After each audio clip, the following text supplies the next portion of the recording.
नमस्कार। आज के इस खास विश्लेषण में 2026 विधानसभा चुनावों के ताजा लाइव रुझानों पर सीधी नजर डालेंगे। एजेंडा बिल्कुल साफ है। बंगाल, तमिलनाडु, केरल, असम और पुडुचेरी की इन सीटों की चुनावी नतीजों की डिकोडिंग। चलिए पश्चिम बंगाल से शुरू करते हैं।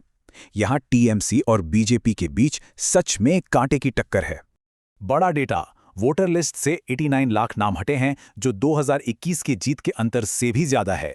उधर ममता बनर्जी ने मतगणना से पहले स्ट्रांग रूम के पास जानबूझकर ब्लैकआउट का बहुत ही गंभीर आरोप लगाया है। खैर, चुनाव आयोग ने इसे महज एक सामान्य लोड शेडिंग बताकर पूरी तरह से खारिज कर दिया है। अब रुख करते हैं तमिलनाडु का। यहां डीएमके, एआईडीएमके और नई पार्टी टीवीके का दिलचस्प त्रिकोणीय मुकाबला है। और शुरुआती रुझान क्या कहते हैं? एमके स्टालिन की डीएमके 3 सीटों पर, जबकि बाकी दोनों एक एक पर आगे हैं। जरा टीवीके पर ध्यान दे। अभिनेता विजय की ये बिल्कुल नई पार्टी पेराम्बूर सीट पर दमदार डेब्यू कर रही है। केरल में भी सस्पेंस कम नहीं है। क्या एलडीएफ लगातार तीसरी बार जीतेगी या यूडीएफ की वापसी होगी?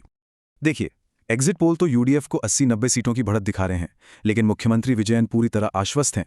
चलिए असम की 126 सीटों पर फोकस करते हैं।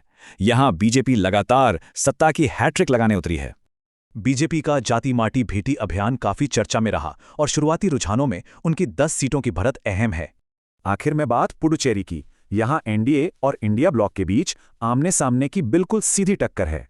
दिलचस्प बात यह है कि मुख्यमंत्री रंगास्वामी सत्ता विरोधी लहर को पार कर दूसरे कार्यकाल की मजबूत उम्मीद लगाए हैं।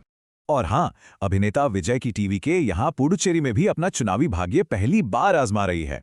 अब सबसे बड़ा सवाल यही है, इन 5 राज्यों के नतीजे हमारी राष्ट्रीय राजनीति का भविष्य कैसे तय करेंगे?